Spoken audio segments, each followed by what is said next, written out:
खुशकिस्मती लाने के लिए मीर ने मगरमच्छ से ही शादी रचा ली। हम एक दूसरे से मोहब्बत करते हैं और यही सबसे अहम है।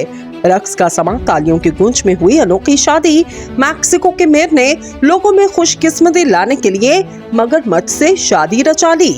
जनूबी मैक्सिको के मीर अपने लोगों में खुशकिस्मती लाने के लिए रवायती रस्म अदा करते हुए मगरमच्छ के साथ शादी के बंधन में बंध गए। मीर ने 230 साल पुरानी रस्म अदा करते हुए शादी का एहतमाम पूरे जोशो जज्बे के साथ किया। तकरीब के मौके पर मौजूद मेहमानों ने तालियां बजाईं और रक्स किया। मीर ने भी अपनी दुल्हन मगरमच्छ के साथ रक्स किया, जबकि तकरीब के इख्तिताम पर मीर ने मगरमच्छ को बोसा भी दिया। मीर का कहना था, मैं जिम्मेदारी कबूल करता हूँ क्योंकि हम एक दूसरे से मोहब्बत करते हैं और यही सबसे अहम है। वाज़ेह रहे, यहाँ के लोगों का मानना है कि ये शादी उनकी खुशहाली का सबब बनती है।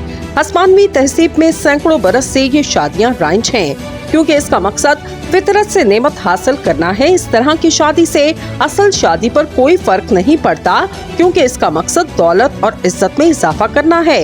तकरीब से पहले मगरमच्छ को रक्स के लिए लोगों के घरों में ले जाया जाता है, जिसके बाद मगरमच्छ को अरूसी लिबास पहनाया जाता है और हिफाजत के लिए उसका मुंह बंद कर दिया जाता है। शादी टाउन हॉल में हुई, जहां एक मुकामी माहीगीर अच्छी माहीगीरी और खुशहाली की उम्मीद जाहिर करता है।